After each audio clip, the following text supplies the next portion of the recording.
There's a specific sentence someone said to me that I still think about years later, more often than I probably should. It wasn't dramatic. Nobody yelled it.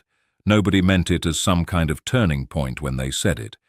It was just a plain, quiet observation, the kind of thing said almost in passing by someone whose job is to notice things the person in front of them has stopped noticing about themselves, and it landed in me like a stone dropped into still water, sending out ripples that took months to fully reach the edge. I want to pause here for just a second because I know some of what I've just described might be landing close to home for some of you, and I don't want to rush past it. If any part of this is resonating, take a moment, sit with it. There's no need to have an answer right now. But if you're the kind of person who finds these stories useful, who likes hearing how other people actually got through the parts of life that don't come with instructions, I'd really appreciate it if you hit subscribe before we go any further, because there's a lot more of this story left, and honestly, a lot more stories like it waiting after this one. It genuinely helps more than you'd think, not in some abstract algorithm sense, though sure, there's that too, but in a more direct way. It tells me these stories are actually reaching people, actually landing somewhere, and that keeps me motivated to keep telling them honestly instead of dressing them up. I'll be honest, when I first started sharing pieces of my own life like this, I wasn't sure anyone would care, wasn't sure a story about an ordinary person going through an ordinary hard stretch of life would be worth anyone's time when there's no shortage of louder, flashier things competing for attention out there. But it turns out a lot of people are quietly hungry for exactly this, not spectacle, just honesty, just someone willing to say the true, unglamorous parts of a hard chapter out loud instead of skipping straight to the tidy resolution. So, if that's what's kept you listening this far, subscribing is a small thing that means a lot, and it makes sure you don't miss where this story goes, or the ones that come after it. Alright, back to it, because there's a fair bit more to tell, and I don't want to leave you hanging on the part that comes next, which, honestly, is where things really started to shift. I want you to picture something for me.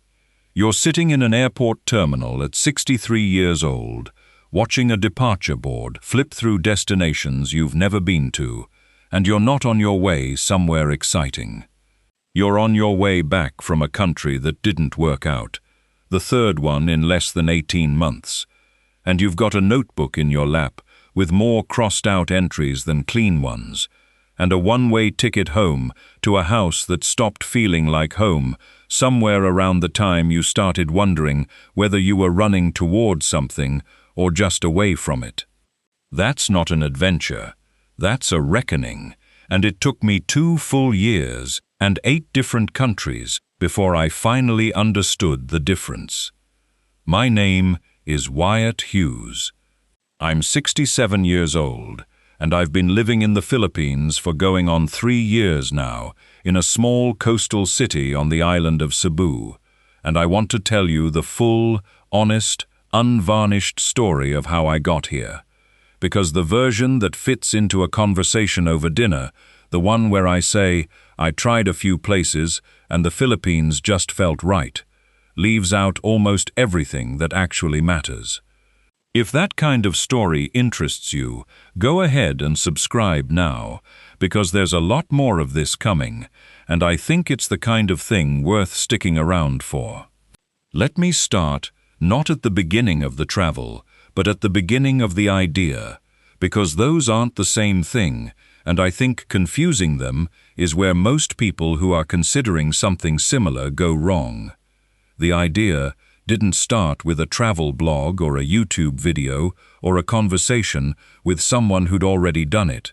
It started at my own retirement party, which my former employer, a mid-sized civil engineering firm in Phoenix, where I'd spent 31 years managing infrastructure projects, threw for me at a hotel banquet room on a Thursday evening in March, about 3 years before I eventually left the country entirely. I stood at that party for roughly 4 hours, shaking hands with people whose job titles I could recite, but whose lives I couldn't describe in any real detail, accepted a plaque with my name and service years engraved on it, ate a piece of cake that came from a grocery store bakery, and drove home to a house in Scottsdale that I owned outright and had lived in for 19 years, and that, on that specific evening, felt completely and entirely indifferent to the fact that I had just ended the chapter that had defined my adult life. I want to be careful here not to overstate the drama of that moment, because it wasn't dramatic, it was quiet. That was the whole problem. 31 years of structured purpose, of having somewhere to be and something to solve, and people who needed decisions made, and then one Thursday evening it was just over, and the next morning the alarm I'd set didn't go off, because I'd finally, after 3 decades, turned it off, and I lay there in that silence and felt, for the first time in a long time, genuinely uncertain about what I was supposed to be doing with the hours ahead. I should tell you that I was never married. There's no Patricia in my story, no 51 years of a partnership whose absence created the particular kind of hollow that I recognize when I hear other men describe it. My particular hollow was different in shape, but arrived at the same place in the end. I'd spent so long building a career that I'd essentially built the career instead of the life around it. And when the career ended, I looked up and found that I'd been thorough enough about the substitution that I wasn't entirely sure what the life was supposed to look like now that the scaffolding had come down. I had my younger sister Ellen, who lived in Tucson with her husband and their grown kids, and who called me every Sunday without fail, conversations that were warm and genuine, and that I valued deeply. I had a handful of friends from the firm, real ones, men I'd worked alongside for decades. But friendships built around shared professional context have a way of thinning out when the context disappears, not out of bad intention, but just because the thing that filled the hours between the conversations is suddenly gone, and you realize, somewhat embarrassingly at 63, that you'd been confusing proximity for closeness more than you'd understood. I had my health, genuinely good health for my age, no serious conditions, an active enough life that my doctor told me at my annual check that physically I was doing better than most men my age had any right to claim. And I had savings that, combined with my pension and eventually my Social Security, made the question of whether I could afford to do something different a genuine rather than theoretical one. The first year of retirement I spent in Scottsdale being reasonable about the whole thing. I took up golf properly for the first time, not just the occasional round with colleagues, but actual dedicated golf, lessons and everything, 3 times a week at the course down the road. I volunteered at a local organization that helped new construction workers understand safety regulations, which was adjacent enough to my professional background that it felt like a responsible use of what I knew. I remodeled the kitchen I'd been meaning to remodel for a decade, hired a contractor, picked out tile I can still describe in granular detail because I spent 3 entire weekends reading about grout in a way that I now recognize as the behavior of a man who needed to be doing something more than needed a better kitchen.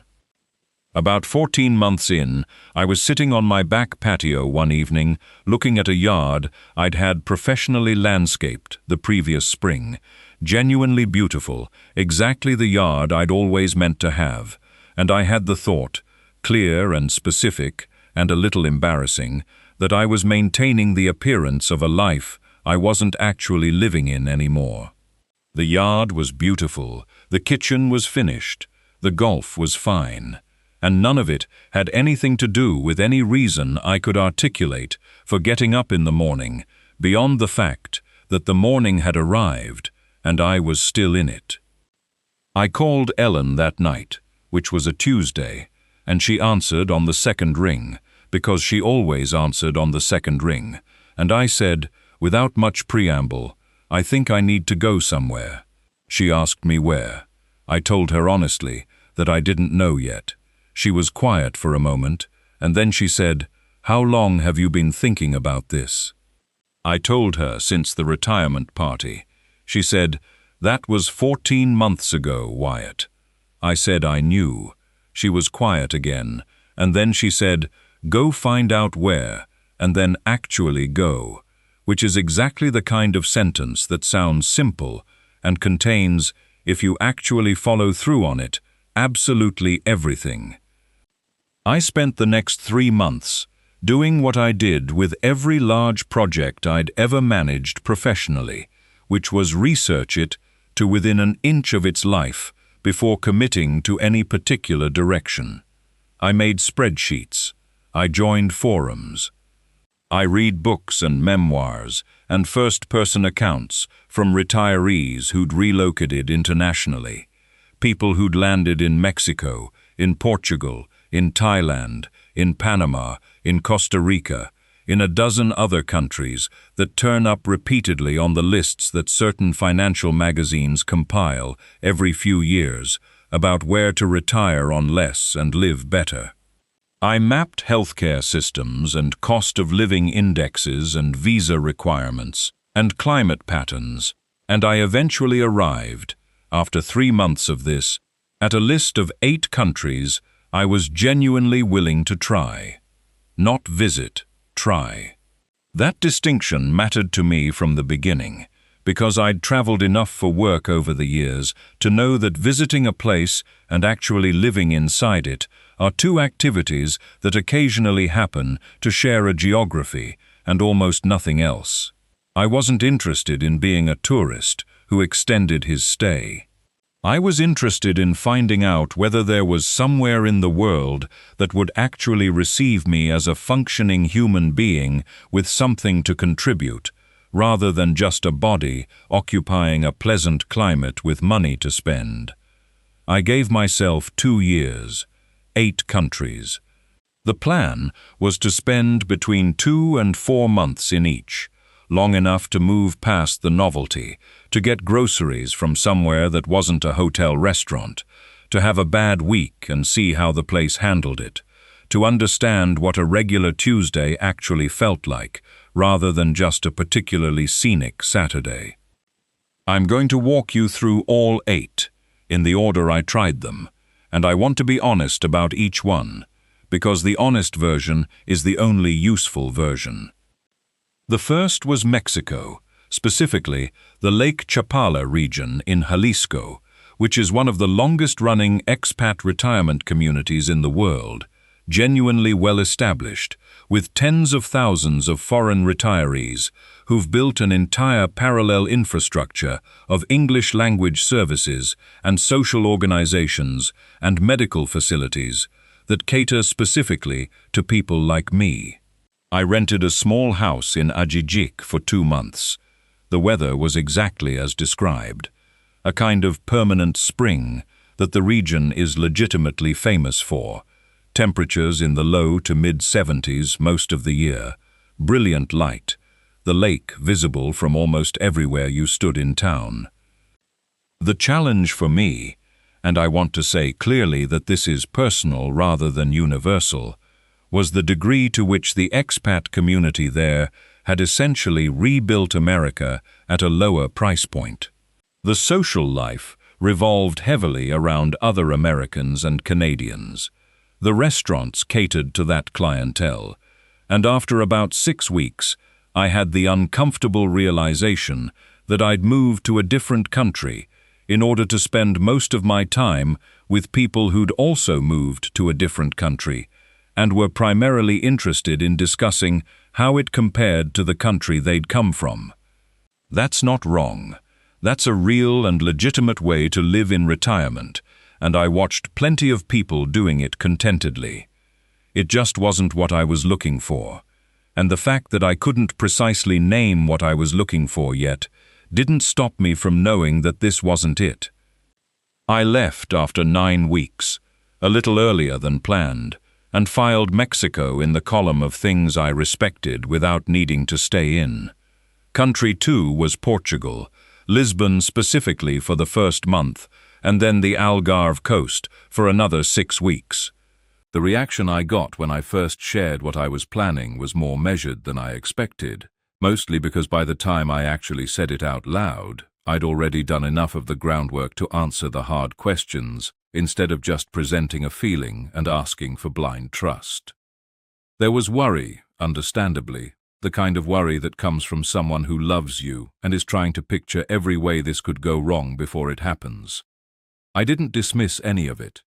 I answered what I could answer honestly, admitted what I genuinely didn't know yet, and didn't pretend the whole plan was without real risk, because pretending that would have been its own kind of dishonesty, and I think dishonesty tends to earn less trust than honest uncertainty does, even when the uncertainty is uncomfortable to sit with. Eventually, after a long, quiet pause on the other end of the conversation, I got something short but real, an acknowledgement that fell somewhere between reluctant and genuinely supportive, and I understood, even in that moment, that it was enough, that I wasn't going to get full enthusiasm right away and didn't need it to move forward with something I already knew, deep down, I needed to do. What mattered more than that first conversation, in the end, was what came later, once there was actual evidence to look at instead of just a plan and a promise. Skepticism, I've learned, rarely gets talked out of itself. It gets shown over time through actual results, until eventually it quietly gives way on its own, without anyone needing to win an argument about it. Portugal was, in purely aesthetic terms, the most beautiful place I'd ever spent any real time. The food was extraordinary in the straightforward, unfussy way that great food usually is, built on good ingredients rather than complicated technique. The cost of living, even as it was rising in Lisbon due to the same expat pressure that was driving prices up across much of southern Europe, was manageable. The healthcare system was functional and accessible. The people were genuinely warm, and I mean that in the specific sense that it wasn't a performance of warmth aimed at tourists, but rather the baseline temperature of social interaction between strangers, a quality that's harder to find than it sounds. What pulled me out of Portugal after about 10 weeks was the language barrier, which is a more specific problem than it might seem from the outside. I don't mean I couldn't get by. I could, with apps and patient locals, and the fact that English is reasonably widespread in urban Portugal. What I mean is that not speaking the language of a place means you're always having a translated experience of it, rather than a direct one.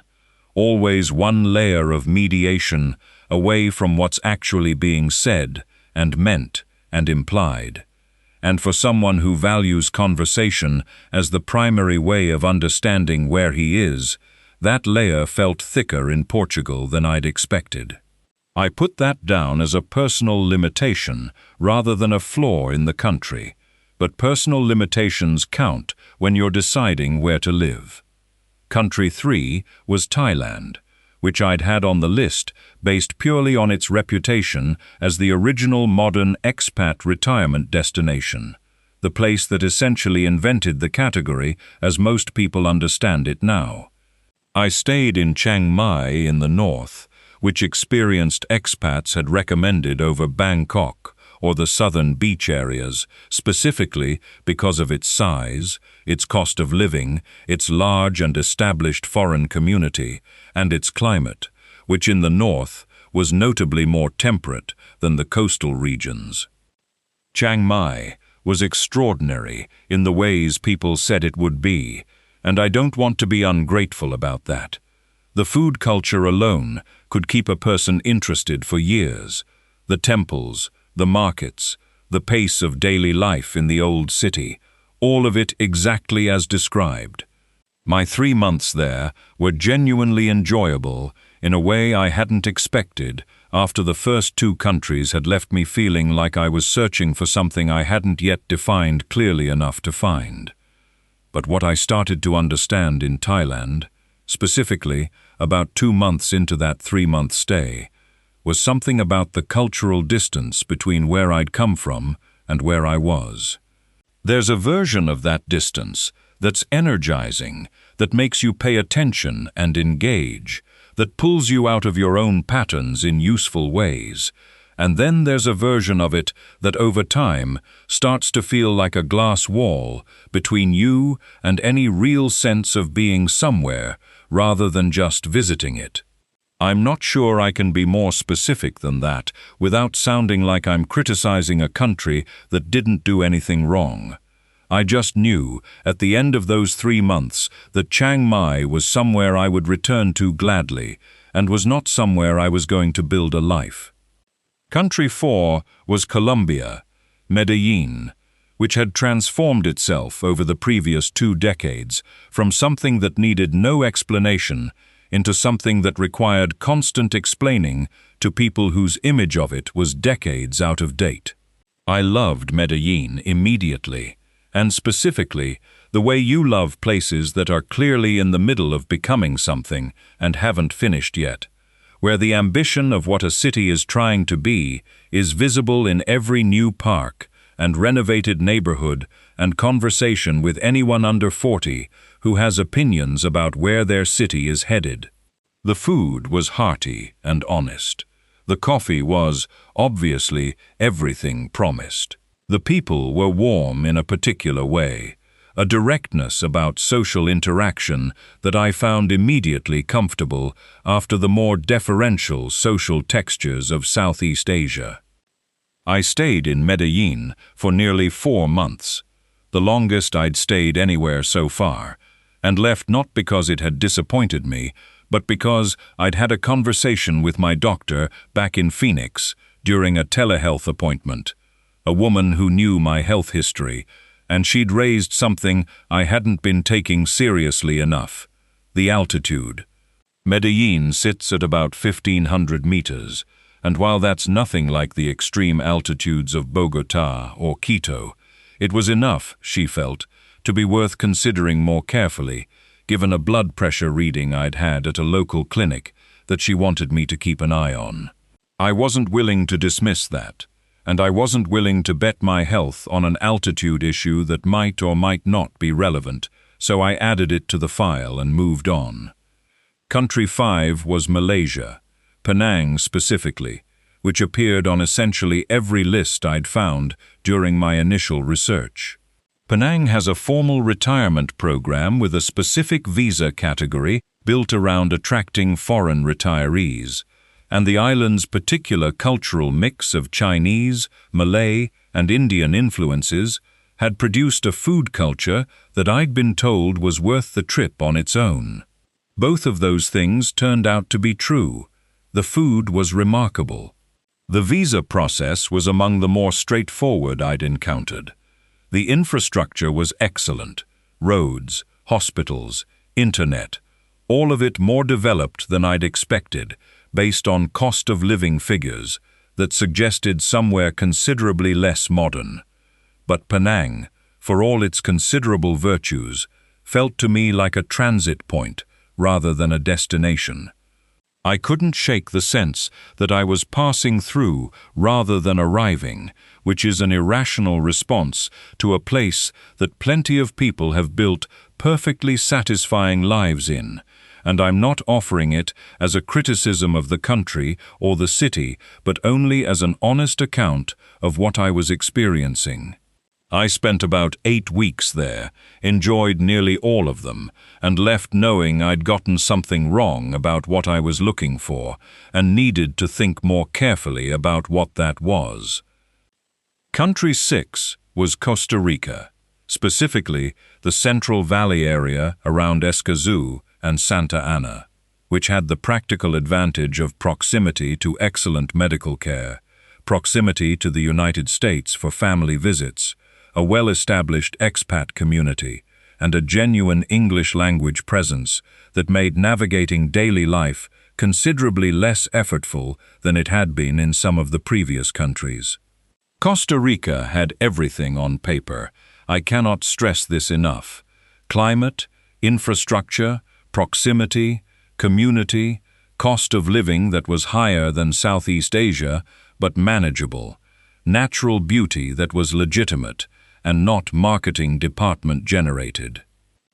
I was there for about 2 months, and I felt, the entire time, like I was standing slightly to the left of the life I was trying to inhabit. I don't know how else to say it. Everything was correct, and nothing quite landed. I ate at restaurants I enjoyed, and slept in an apartment I liked, and took drives through countryside that was genuinely beautiful, and went to bed most nights feeling like someone who was doing retirement correctly, according to someone else's rubric, which turns out to be a feeling that accumulates into something unsustainable if you let it go on long enough. Ellen called during my Costa Rica period and asked, gently, whether I was feeling like I was getting closer to knowing. I told her I was eliminating, which was true, but not quite the same thing. She said, "When you find it, Wyatt, I think you'll know faster than you expect." And I held on to that because it was the most useful piece of advice I received from anyone during the entire 2 years, not because it told me anything I didn't already know, but because it named what I was hoping for, without making me feel foolish for hoping for it. Country 7 was Panama, which I'd saved intentionally because it appeared on so many lists, and I was wary of the lists, having learned in Mexico that appearing on lists and actually fitting my specific requirements weren't necessarily connected. I spent time in both Panama City and the highlands town of Boquete, which is popular with retirees specifically for its cooler climate and its established foreign community. And I'm going to be concise about Panama because my time there was cut short by something that had nothing to do with the country. About 5 weeks into my Panama stay, Ellen called on a Wednesday, not a Sunday, which told me before she said a word that something was wrong. Her husband, a man named Dave, who I'd known for nearly 30 years and who'd been dealing with a slow-moving but serious health situation for the previous 2 years, had taken a significant turn. I was on a flight to Tucson 2 days later. I spent about 3 weeks there, not nearly long enough to be as useful as I wanted to be, but long enough to be present during the most frightening stretch of it. And when Dave had stabilized enough that Ellen released me back to my own situation, I flew not back to Panama, but somewhere I'd been carrying on the list since the beginning of the 2 years. The one country I'd been saving without quite admitting to myself that I was saving it. The Philippines had been on my research spreadsheet from the beginning, back in Scottsdale on the back patio looking at that beautiful landscaped yard. It appeared on fewer of the general lists than some of the others, particularly the ones aimed at European retirees, but on the lists specifically focused on American retirees, it came up repeatedly and for reasons that were, the more I read about them, distinct from the reasons other countries appeared. The formal retirement visa program, the Special Resident Retirees Visa, was specifically designed to attract foreign retirees with a set of benefits and deposit requirements that were clear and structured in a way I found professionally familiar, having spent a career in infrastructure where clarity of structure was either present or its absence was immediately costly. The cost of living was genuinely low in a way that Medellin had been approaching but hadn't quite achieved for me. The healthcare situation in the larger cities, particularly Cebu City and Metro Manila, was more developed than I'd anticipated, with hospitals that multiple medical tourists were specifically choosing over their home countries for elective procedures. And the language. This was the piece that I kept coming back to throughout the 2 years, the piece that I'd identified in Portugal as a significant personal obstacle and that the Philippines addressed almost completely. English is an official language, not a widely spoken second language, not a tourist economy accommodation, but an actual official language of government, education, and daily life. I would not be having a translated experience. I would be having a direct one, and after 2 years of understanding how much that mattered to me specifically, Knowing this before I arrived, rather than discovering it after the fact, was worth more than I can easily quantify. I landed in Cebu City on a Tuesday morning in September, nearly 22 months after I'd first driven home from that retirement party with a plaque in my back seat, and nothing particular waiting for me at home. The heat hit immediately, genuine tropical heat, in a way that Thailand and Malaysia had prepared me for, but that still required the moment of acknowledgement it always requires when you're standing outside an airport with luggage and your body is making a decision about whether it can accommodate what your brain has already agreed to. A driver I'd arranged through an expat forum held a sign with my name on it, loaded my bags into a van without comment, and we drove through a city that was loud and dense and alive, in the specific way that cities which haven't finished becoming themselves are alive. Construction and markets and traffic and people going somewhere with the particular purposefulness of a place that had somewhere to go. I'd arranged to stay for the first 2 weeks in a serviced apartment in a neighborhood called IT Park, which was modern and navigable, and which the expat forums had identified as a reasonable first base for someone trying to get oriented without being immediately overwhelmed.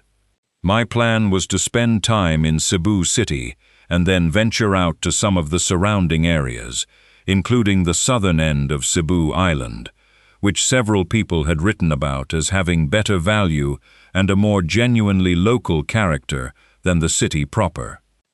The first week, I was careful and methodical in the way I'd been careful and methodical in every country, making maps of what was near me, finding the grocery stores and the pharmacies, locating the hospital that a contact from the forum had recommended as the most reliable option for English-speaking foreign patients who needed anything more than a minor issue handled. I ate at a small restaurant, 2 blocks from the apartment, on the 3rd night, because I'd been assembling groceries and eating standing at my kitchen counter, and something about that felt too familiar, too much like Scottsdale on an ordinary evening, and I made myself go out and sit at a table with other people around, even if I didn't know any of them. I ordered something called kare kare, which I'd seen on the menu and didn't recognize, and the woman who came to take my order, a small woman in her 50s with reading glasses pushed up on her head, paused when I pointed to it and said, "You are sure?" Foreigners sometimes don't like the texture. I told her I'd been eating things I didn't recognize for 2 years and hadn't regretted any of them yet, which wasn't entirely true, but was close enough. She brought it out herself, rather than sending a server, set it down, explained each component, the oxtail, the peanut-based sauce, the shrimp paste on the side that I should add in small amounts until I found my level, and then stood there for a moment, apparently to confirm that I wasn't going to look at it and ask for something else. I didn't. I worked through the whole bowl and sat there for a moment after finishing it in the specific satisfaction of food that is unapologetically itself without trying to be anything else, and when she came back to clear the plate, she looked at the empty bowl and said, "Good," with the particular satisfaction of someone who'd taken a small professional risk that had paid off. Her name was Marites. I went back to that restaurant every evening for the rest of my first 2 weeks, and by the 4th visit, she'd started bringing me a small dish of something extra, unrequested, whatever she'd made too much of that evening, always with a brief explanation, always with the implicit expectation that I would finish it and report back. I did both, every time. I want to tell you about the 2nd week, specifically, because it's where something shifted that I hadn't fully expected to shift. About 10 days into that first Cebu stay, I took a day trip south toward a town called Moalboal, which the forum contact had recommended as worth seeing, about 2 hours from the city, on a coastal road that wound along the western side of the island, with the sea visible more or less continuously on the left side of the vehicle. I didn't have any particular plan beyond getting out of the city and seeing what was south of me. What was south of me, it turned out, was a coastline of intermittent fishing villages and small resort areas and stretches of road where you could stop the car and stand at a low seawall and watch the water for as long as you needed to.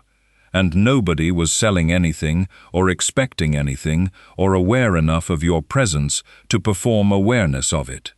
I stood at one of those walls for a while, probably longer than made any objective sense, watching a group of fishermen bring in a small boat, and I felt something I want to try to describe accurately because it's the closest I can come to explaining why I stayed. It was a feeling of scale, specifically the right scale. After 2 years of trying on different countries, different cities, different communities, different ways of being a retired American engineer in someone else's country, I was standing at a seawall on an island in the Philippines, watching men who had been doing this same task in this same way for generations, and the world felt the right size.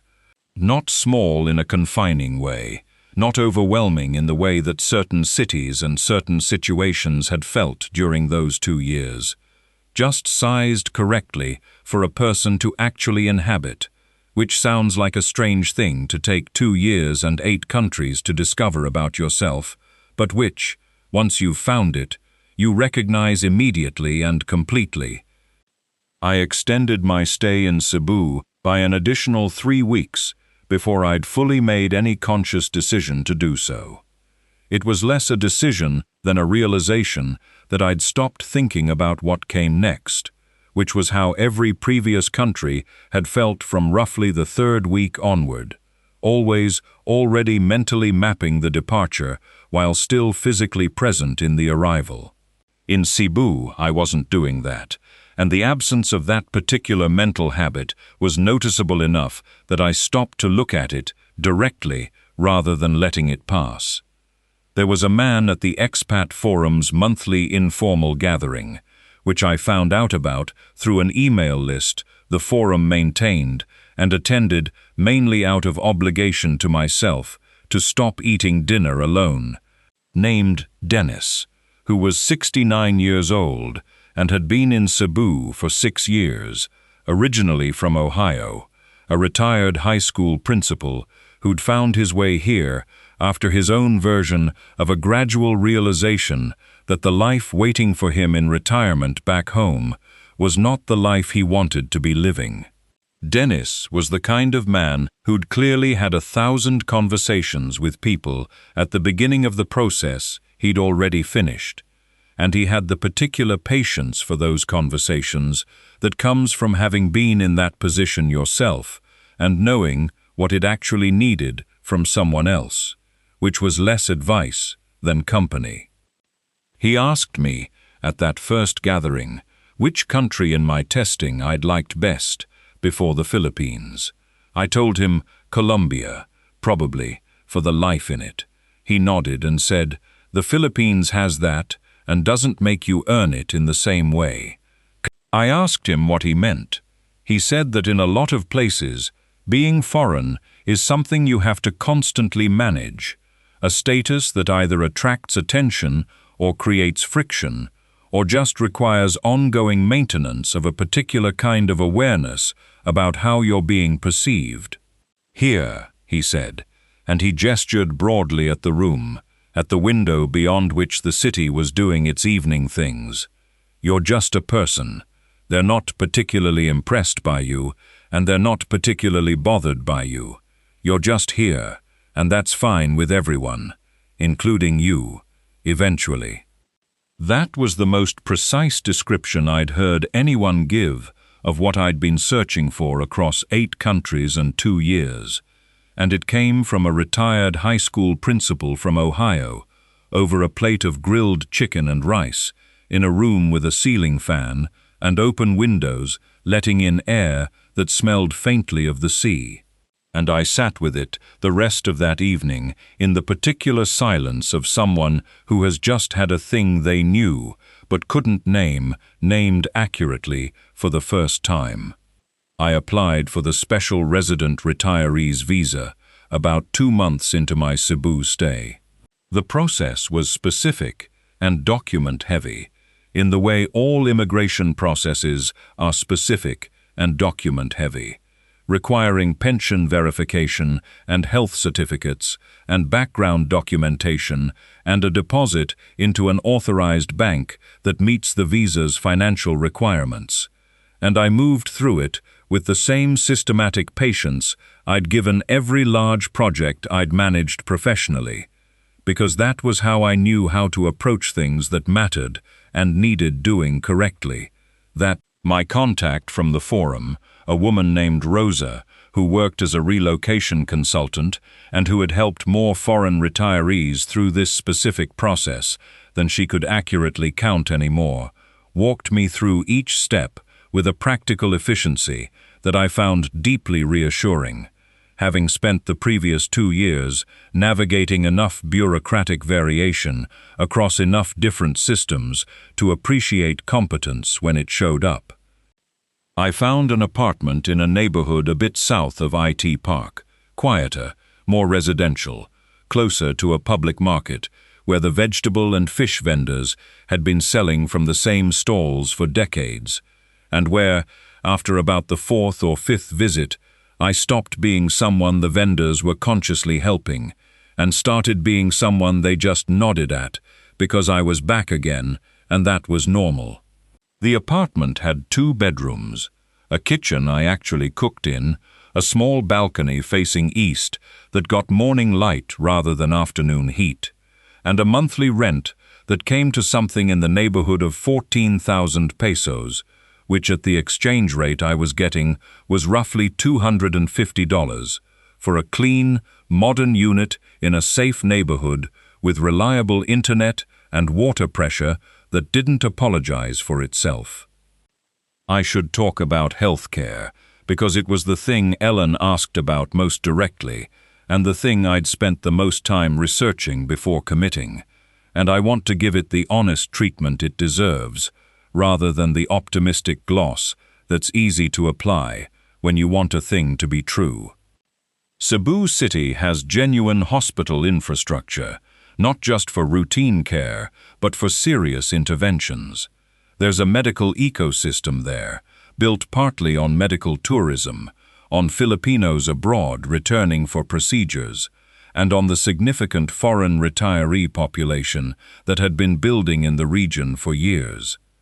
I enrolled in an international health insurance plan specifically designed for retirees living outside their home country, one that covered hospitalization, major procedures, specialist consultations, and emergency evacuation if something happened that required care I couldn't get locally, which the honest reading of the evidence suggested was unlikely but not impossible, and which I wasn't willing to leave unaddressed. The plan cost me considerably more per month than local Philippine health insurance would have, but less than 1/10 of what equivalent coverage would have run me back in the United States, and it covered me at quality facilities internationally, which meant that if I needed to be somewhere else for something specific, that was addressed. I had my first real test of the healthcare situation about 8 months into my permanent stay. Not a crisis, but not nothing either. A kidney stone, which I'd had once before in my 50s and recognized immediately for what it was, and which announced itself at about 2 in the morning with the specific severity that anyone who's experienced one will recognize, and that leaves no ambiguity about whether it requires a doctor. I called Dennis, whose number I'd saved specifically for situations I wasn't sure how to navigate alone, and he was at my door with his car keys inside 20 minutes, same unrequested middle-of-the-night response that I'd heard described in other people's stories, but hadn't expected to receive myself from a man I'd known less than a year. The hospital was efficient in a way that genuinely surprised me, and I want to be honest that I'd arrived with lower expectations than the experience warranted. I was seen quickly, the pain management was immediate, the diagnostic imaging was done within a couple of hours, and the urologist who consulted on my case spoke English with total fluency, had trained partly in the United States, and explained exactly what was happening and what the course of treatment would be, with a directness and clarity I hadn't always gotten from American specialists on the other side of a considerably larger bill. The total cost of that visit, including the imaging, the consultation, the medications, and a follow-up appointment 3 days later, came to something under 15,000 pesos. Dennis bought me breakfast when I was discharged and said, "Now you have a story," which is the kind of thing a man says when he's relieved and trying not to show it too directly. I called Ellen the next day, which was a Sunday, our regular call time. I told her the full story. She was quiet for the part about 2 in the morning, and then I told her about Dennis being there in 20 minutes, and she was quiet again in a different way, and then she said something I keep thinking about. She said, "You built something there, Wyatt. That's not luck. You built that." I told her Dennis had done most of the building on his side, that I'd just been present enough to let it happen. She said, "That's the whole job. That's always been the whole job." Ellen is 12 years younger than me and considerably wiser, and she was right. Let me tell you about the part of living in the Philippines that the practical information doesn't cover, because I've given you the cost of living numbers and the visa information and the healthcare account, and all of that is real and useful, and none of it is the reason I'm still here. The reason I'm still here is harder to quantify, and I'm going to try anyway. There's a word in Tagalog, which is one of the major languages of the Philippines, that I learned early in my time here, and that has stayed with me as the most accurate single-word description of something I'd been looking for without knowing the word for it. The word is malasakit, and it translates, imperfectly but usably, as something like a genuine concern for another person's well-being, an active caring rather than a passive wishing well, a thing you do rather than just feel. It shows up in the culture here in ways that are small and specific and, if you're paying attention, constant. Marites at the restaurant knew within about 6 weeks which evenings I'd had a good day and which I hadn't, based on nothing more than how I walked through the door. She never asked directly about it, but on the harder evenings something extra would appear at my table, always unrequested, always explained briefly and practically, so neither of us had to acknowledge what it actually was. I understood eventually that this was malasakit. It was care expressed through action rather than sentiment, which suits me better than most forms of sentiment in any case. Dennis had a group, a loose and informal one, that met on Friday mornings at a small coffee place near the waterfront, a mix of foreign retirees and a few local professionals who'd drifted in over the years and never quite drifted out. I went the first time because Dennis invited me and I had nothing competing for that Friday morning. I've gone every Friday since, for over 2.5 years now, and the membership has shifted, some people leaving and new ones arriving, but the core of it has stayed consistent, and what the core of it provides is something I didn't have in Scottsdale and couldn't find in any of the 7 countries I tried before this one, a weekly gathering of people who were genuinely interested in each other's actual lives, not out of proximity or professional obligation, but because they'd chosen to be. There was a retired physician from California named Mark, who'd been in Cebu for 8 years, and who became, over the course of the first year, someone I'd have called a close friend if I still trusted myself to use that word without qualification. Mark had a quality I've rarely found in men of his generation, which is that he could sit in a conversation without needing to direct it, could let the thing go where it needed to go, rather than where he had an agenda for it to arrive. And that particular quality is considerably rarer than it should be among people old enough to know better. We went on a day trip together to the island of Malapascua about 4 months into our friendship, a small island north of Cebu with a diving reputation. Neither of us divers, but both of us apparently willing to spend a day on a boat to an island we had no particular plan for, and we sat on a beach in the afternoon and had the kind of conversation about the shape of our respective lives that I'd been in want of for the better part of a decade, and didn't know I was in want of for the better part of a decade, and didn't know I was in want of. Mark died about 1.5 years after I arrived.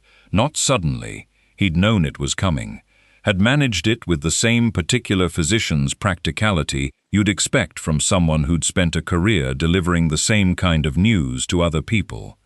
I was at his bedside in the last week, along with Dennis and a few others from the Friday group and the Filipino family he'd built his life alongside for 8 years. His death sat in me for a long time, and still does, in the specific way that a person's absence sits differently when they've become the kind of friend who made the geography feel like home, when losing them means you have to build the home feeling from slightly different materials rather than just moving the same structure to a different location. But I didn't think about leaving. I want to be clear about that, because I think it's important.